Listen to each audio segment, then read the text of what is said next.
네, 더불어민주당이 어제 이른바 김건희 특검법안을 발의를 했습니다. 쌍특검을 추진한다는 이야기는 여러 차례 전해드린 바가 있는데 그 가운데 하나인 김건희 특검법 발의에 나선 건데요. 이 문제를 비롯해서 의정 현안 여러 가지가 있어서 이분과 이야기 나눠보겠습니다. 진성준 더불어민주당 원내수석부 대표를 스튜디오로 직접 모셨습니다. 어서 오세요. 네, 안녕하십니까. 그럼 바쁘시죠 많이? 네. 일단 특검법 얘기로 좀 바로 들어갈게요. 요번이 세 번째 발의 아닙니까? 첫 번째가 아니고. 김건희 특검법은 두 번째입니다. 두 번째인가요? 예. 그러면 처음하고 어떻게 달라진 겁니까, 내용이? 지난해 9월에 발의했던 김건희 특검법은 수사 범위가 크게 세 가지입니다. 도이치모터스 주가 조작 사건, 그리고 코바나 협찬. 컨텐츠 협찬 의혹, 그다음에 허위 학력 경력을 제기한 것, 요 세 가지였는데 이번에 발의한 특검법에서는 그 허위 합격력 문제를 제외했습니다.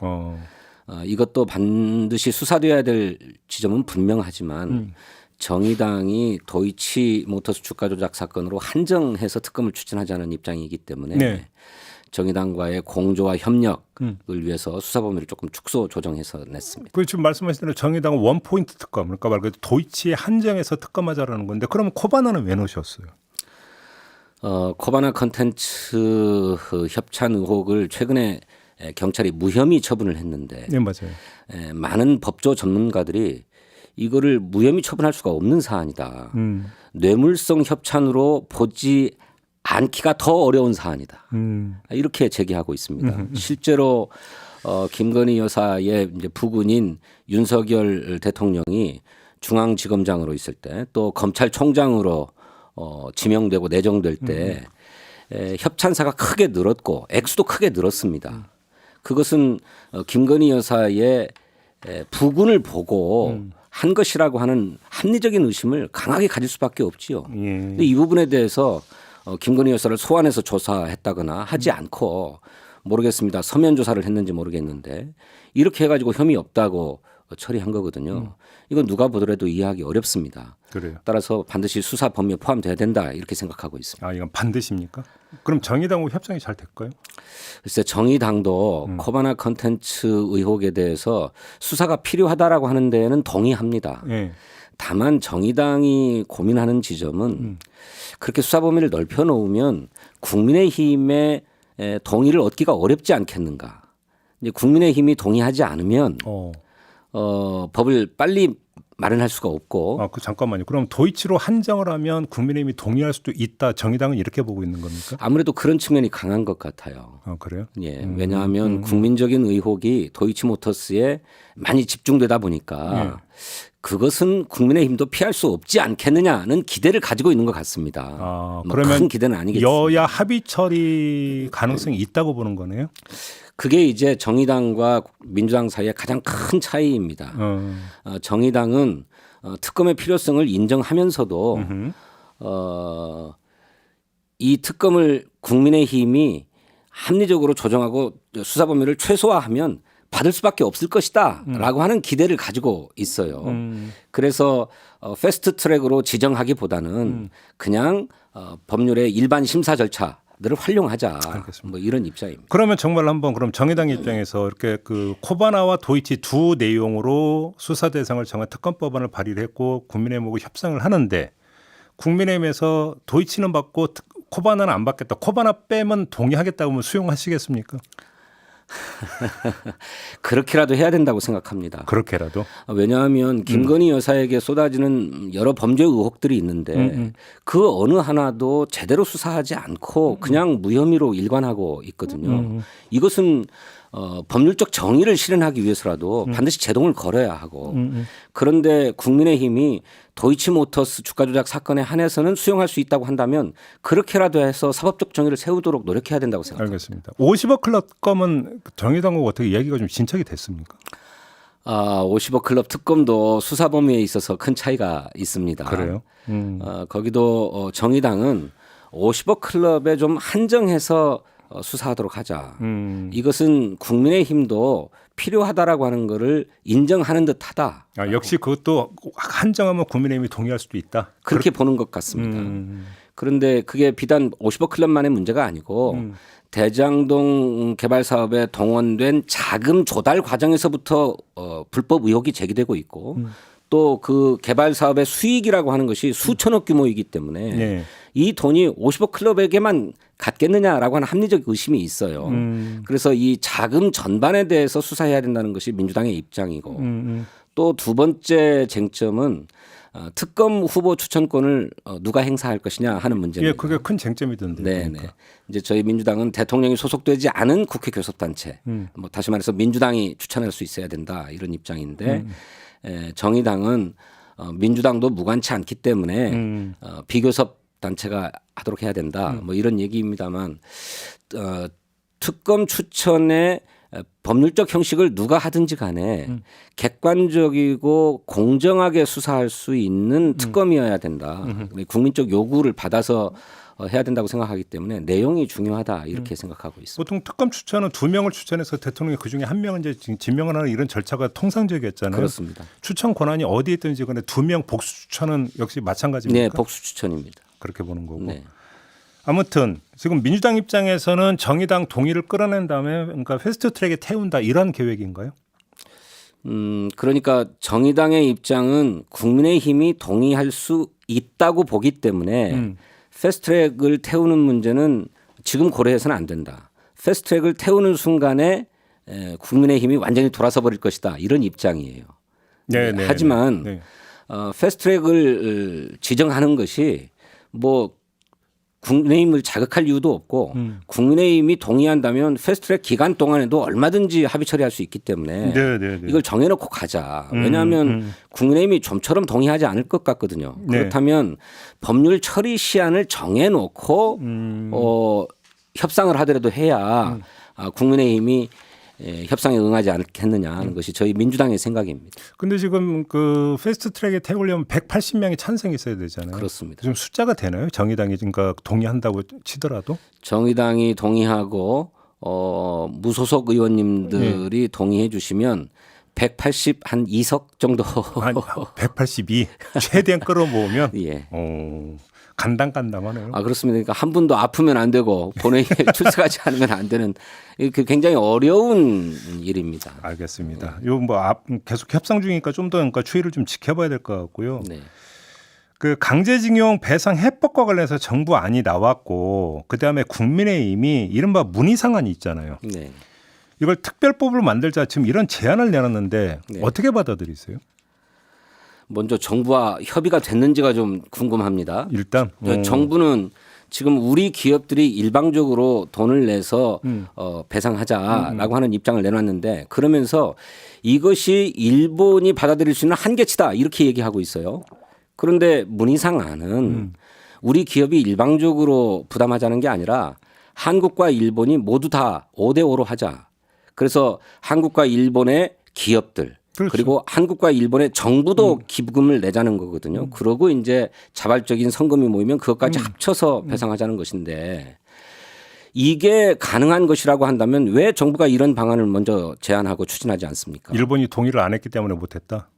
그래서 결국에 우리 기업이 일방적으로 하자고 하는 안을 내놨다는 것인데 예. 국민의힘이 문희상 안을 입법하자라고 하는 거는 정부하고 협의된 입장인지 궁금합니다. 근데 저희가 이제 이 관련해서 전에 이제 문희상 전 의장하고도 인터뷰를 한 적이 있는데 문희상 의장은 일관되게 입법이 필요하다는 점을 상당히 강조를 했거든요. 그렇습니다. 근데 그 배경을 보면 이게 입법으로 추진이 되지 않고 행정조치로 결정해서 해버리면 이게 상권분립 원칙에 그러니까 위반된다는 지적이 있던데 물론입니다. 대법원의 판결을 행정부가 임의적으로 뒤집는 것이기 때문에 네. 상권분립 원칙에 위배되는 거고 위헌이다 이런 주장이 있던데 동의하세요? 저는 동의합니다. 그래요? 그렇기 때문에 반드시 입법이 필요하다고 하는 것입니다. 뭐 5대5가 됐든 아니면 우리가 100%뭐 부담을 하든지 간에 네. 대법원의 판결을 정면으로 뒤집은 정책이기 때문에 여야가 합의로 입법을 하지 않으면 그 법적 정당성 갖기 어렵습니다. 그리고 입법이 된다면 그건 지금 정부가 내놓은 안이 아니라 문희상안 원래 문희상안 2+2+ 알파 그거야 된다라는 거고. 아니 그런 입장은 아니고 이마저도 국민적 동의와 피해자의 양해가 필요합니다. 네. 문희상 아이디어가 2019년인가요? 그때 제출됐는데 그때도 추진하지 못한 것은 이게 국민적으로 동의되는 것인가 또 피해자들이 양해할 수 있는 방안인가 하는 데 대한 우려가 있습니다. 아니 일본이 식민지 지배하에서 우리 국민을 강제로 동원하고 징용한 것인데 그 책임을 어찌 우리가 반부담하는가 이게 이 법적 정의에 맞는 것인가라고 하는 지적이 있었기 때문에 추진하지 못했던 거거든요. 그런데 이제 와서 100% 우리 국민이 부담해야 된다. 우리 기업이 부담해야 된다라고는 이해할 수 없고 설사 많이 양보해서 5대5로 부담하자고 해도 일본과의 합의도 선행되어야 하고 이것에 대한 국민적 동의가 있어야만 가능한 일이다 이렇게 생각합니다. 근데 만약에 입법이 이루어지지 않은 상태에서 정부가 저렇게 밀어붙이면 지금 조금 전에 그 수석께서는 위헌 소지가 있다고 말씀하셨잖아요. 네. 그럼 어떻게 대응하실 계획이세요? 그래서 법률적인 검토도 해야 될 것이고요. 예. 무엇보다도 우리 기업에게 부담을 지우는 일 아닙니까? 우리 국민에게 이런 부담이 가해지는 데 대해서는 반드시 국민적 동의가 필요해요. 예. 그런 부담이 불가피할 경우에 국회에서 입법을 하는 것이고 또 이것이 한일 간의 협약이라고 한다면 국회批准 동의도 얻어야 될 사안이라고 저는 생각합니다. 아, 그렇게 보시는 거군요. 그 K칩스법 있잖아요. 네. 반도체 기업 지원해 주는 특별법. 네. 그 민주당도 여기에 동의하는 쪽으로 선회했다는 보도가 많이 나오던데 맞습니까? 당 내의 일부 의원님들은 예. K칩스법이 필요한 게 아니냐는 생각을 갖고 있습니다. 물론 지난해 예산을 심사하면서 예산 부수 법안으로 투자세액 공제를 8%까지 확대하는 것을 처리했어요. 이게 정부의 입장이었습니다. 정부 입장을 그대로 받아서 6%에서 8%로 확대해 줬는데 법안이 통과되자마자 이것 갖고 부족하다고 민주당 책임이다라고 윤석열 대통령이 얘기했어요. 저 이해할 수 없는 얘기이긴 합니다만 그럼에도 불구하고 지금 반도체 시장이 굉장히 어렵고 더구나 미국이 반도체 지원법이라고 하는 걸 입법해서 우리 반도체 산업이 위기에 봉착할 거다라고 하는 예상이 있는 만큼 지원이 필요하다는 인식이 있는 게 사실입니다만 이것을 당내에서 논의해서 당의 방침으로 정한 바는 없습니다. 아, 그래요? 아직 공식 입장이 아니기 때문에 이 문제에 대해서 정책의총이나 이런 걸 통해 가지고 당의 입장을 정할 생각입니다. 아, 아직 그 당의 입장이 최종 정리된 건 아니다. 그렇습니다. 알겠습니다. 또 하나 지금 방통위 상임위원 있잖아요. 네. 후보자 공모 절차를 시작을 했던데 네. 임기가 끝나는 상임위원이 이번에 안영환 의원이고 네. 안영환 의원은 국민의힘 추천 케이스인데 당시 국민의힘이 야당이었던 시절에 추천된 사람. 그렇습니다. 그래서 이건 국민의힘 몫이 아니라 야당 몫이니까 민주당이 추천해야 되는데 이 논리신가요? 그렇습니다. 근데 국민의힘은 반발하던데 그거를. 그러니까 그 방송통신위원회 법에 네. 방송통신위원 5명을 선임하도록 돼 있는데 위원장을 포함해서 위원 한 사람은 그래서 모두 2명은 대통령이 지명하고 네. 위원 한 사람은 대통령이 소속한 교섭단체가 추천하고 그다음에 그렇지 않은 2사람은 대통령이 소속하지 않은 교섭단체가 추천하도록 돼 있어요. 그런데 안영환 의원은 국민의힘이 야당이었던 시절에 야당의 몫으로 추천권을 행사해서 되신 분입니다. 그 이제 여야가 바뀌었으니 현재 야당인 민주당에서 안영환 의원의 후임을 추천하는 것이 법률에 부합한다는 것이 저희들 입장입니다. 아, 그래요? 그러면 그러니까 다른 상임위원이 그러면 임기가 끝나면 그때는 그때도 봐야죠. 그때는 야당이 추천했던 것이 그 당시에 아니면 여당이 추천했던 것인지를 봐서 추천권을 행사해야 된다라고 하는 것입니다. 그래요? 알겠습니다. 지금 그 12구 참사 이태원 참사 특별법 추진하겠다고 밝혔던데 바로 그러니까 실행에 들어가는 겁니까? 어제 저희들이 유족하고 시민사회를 만나서 특별법 안을 전달받았습니다. 이 뭐 법률적 완성도도 한번 검토를 해봐야 되겠는데 그 취지는 뭐 공감하고 있는 만큼 저희들 검토해서 민주당이 발의하고 추진해야 되겠다고 생각하고 있습니다. 아, 그래 이제 본격적으로 이제 그럼 이제 성안 작업에 들어간다 이렇게 이해를 하면 되겠네요. 그렇습니다. 마지막으로 짧게 지금 박홍근 원내대표 임기가 5월까지죠 원래는. 네, 우리 민주당의 당규에 의하면 5월 둘째 주에 원내대표를 선거하도록 되어 있습니다. 근데 좀 한 달 정도 당긴다라는 이야기도 있던데 혹시 얘기가 된 겁니까? 한 달 정도는 아니고요.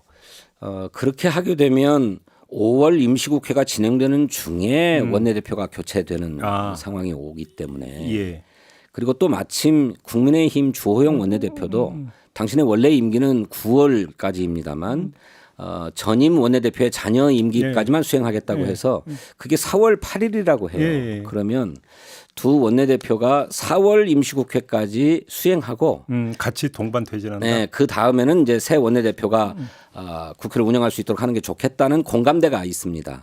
그래서 주호영 원내대표는 임기를 한 2주 정도 좀 연장하고 박홍근 원내대표는 한 2주 정도 임기를 앞당겨서 둘이 이렇게 교체할 수 있는 임무 교대할 수 있는 시기를 좀 얼추 맞추자. 4월 말에. 네, 공감대가 좀 있습니다. 얘기가 좀 된 거다. 합의된 건 아니고 알겠습니다. 그래야 되지 않겠느냐는 공감을 한다는 것이죠. 알겠습니다. 오늘 말씀 여기까지 드려야 될 것 같네요. 고맙습니다. 감사합니다. 진성준 더불어민주당 원내 수석 부대표였습니다.